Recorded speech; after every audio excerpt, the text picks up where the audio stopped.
বিসমিল্লাহির রহমানির রহিম। সবাইকে আন্তরিক শুভেচ্ছা এবং সালাম। আসসালামু আলাইকুম। আজকে আমি আমাদের জাতীয় ফল কাঁঠালের গুণাগুণ এবং উপকারিতা নিয়ে কিছু কথা আপনাদের সামনে তুলে ধরতে চাই।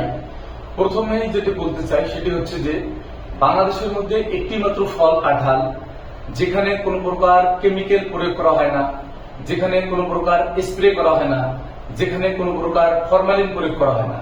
অর্থাৎ বাংলাদেশের মধ্যে একটি মাত্র ফল যেটি 100% বিশুদ্ধ এবং যার গুণাগুণ হচ্ছে সবচেয়ে উন্নত মানের, সবচেয়ে উচ্চ পুষ্টিগুণ সম্পন্ন ফল হচ্ছে বাংলাদেশের মধ্যে কাঁঠাল।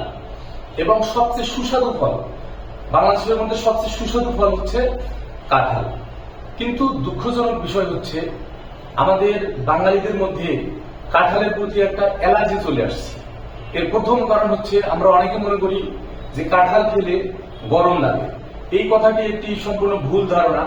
কারণ হচ্ছে প্রকৃতপক্ষে কথা হচ্ছে আমরা গরমের দিনে কাঁঠাল খাই, এ কারণে কাঁঠাল খেলেও গরম লাগবে, না খেলেও গরম লাগবে। আর কাঁঠাল খাওয়ার পর তো গরম লাগে, সবসময় গরম লাগে। তো এটি একটি ভুল ধারণা। কাঁঠাল খেলে গরম লাগে এটি আমি খুব বহুভাবে পরীক্ষা করে দেখেছি যে কাঁঠাল খাওয়ার কারণে গরম লাগছে, বিষয়টি এমনটি নয়। গরমের সময় আমাদের এমনিতেই গরম লাগে। দ্বিতীয় আরেকটি যে বিষয় সেটি হচ্ছে যে আমরা অনেকেই এই বাঙালি জাতির মধ্যে অনেকেই আমরা মনে করি যে কাঁঠাল খাওয়াটা এটি একটি আনস্মার্ট কাজ। অর্থাৎ যে কাঁঠাল খায় সে আনস্মার্ট, যে কাঁঠাল খায় না সে অনেক স্মার্ট। এই যে একটি আমাদের মধ্যে স্মার্ট, আমরা একটা জাতি হিসেবে স্মার্ট হিসেবে নিজেকে আমরা প্রমাণ করার যে একটা চেষ্টা করি কাঁঠাল না খাওয়ার মাধ্যমে, এটি একটি রং আইডিয়া। কারণ হচ্ছে যে আমরা অনেক সময় শারীরিক দুর্বলতায় ভুগি, আমরা অপুষ্টিতে ভুগি। আমরা এই অপুষ্টি দূর করার জন্য আমরা কমলা, আপেল সহ বিভিন্ন প্রকার ফল খাই। এই ফলগুলোতে কেমিক্যাল দেওয়া থাকে, স্প্রে করা থাকে, ফরমালিন দেওয়া থাকে। তো যার কারণে এগুলো মূলত আমরা ফল খাওয়ার মাধ্যমে আমরা মূলত কেমিক্যাল খাচ্ছি, বিষাক্ত রাসায়নিক দ্রব্য আমরা খাচ্ছি।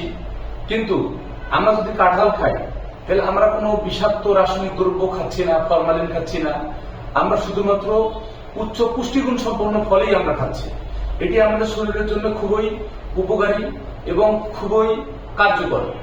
এর জন্য আমাদের উচিত যে আমাদের এই মৌসুমে, অর্থাৎ আমাদের যে এই যে মৌসুম, কাঁঠালের মৌসুম, এই মৌসুমে আমাদেরকে বেশি করে কাঁঠাল খাওয়া উচিত এবং অন্যদেরকে কাঁঠাল খাওয়ানোতে উৎসাহ করা উচিত।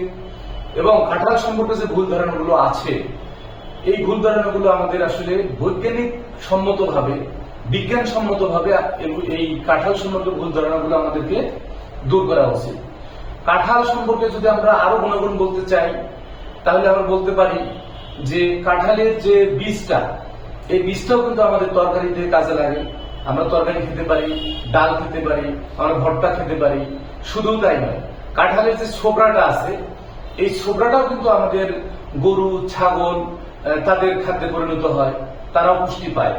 শুধু তাই নয়, এই কাঁঠালের গাছ যে আছে, এই গাছের পাতাও আমাদের গরু, ছাগল তাদের খাদ্যে পরিণত হয়, তাদের খাদ্যের চাহিদা পূরণ হয়। এবং কাঁঠালের যে কাঠ, এই কাঠটা আমরা জানি যে বাংলাদেশের মধ্যে সবচেয়ে মূল্যবান একটি কাঠ।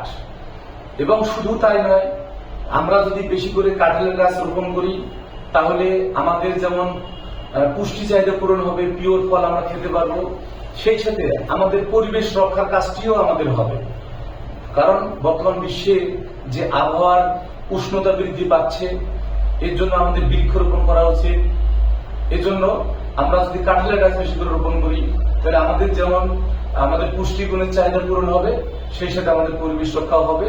এই জন্য সবার প্রতি আমি আহ্বান জানাই, আমরা নিজেরা কাঁঠাল সম্পর্কে যে ভুল ধারণাগুলো আছে এগুলো আমরা বিজ্ঞানসম্মতভাবে এগুলো দূর করার চেষ্টা করব এবং এর মাধ্যমে আমরা কাঁঠাল খেতে আমরা উৎসাহিত হব। কাঁঠাল আমরা বেশি করে খাবো এবং কাঁঠালের মাধ্যমে আমাদের যে শারীরিক দুর্বলতাগুলো আছে এগুলো আমরা দূর করার চেষ্টা করব। আমাদের পুষ্টিগুণ পূরণ হবে এবং সেই সাথে আমাদের পরিবেশ রক্ষা হবে। সবাইকে ধন্যবাদ। সবার জন্য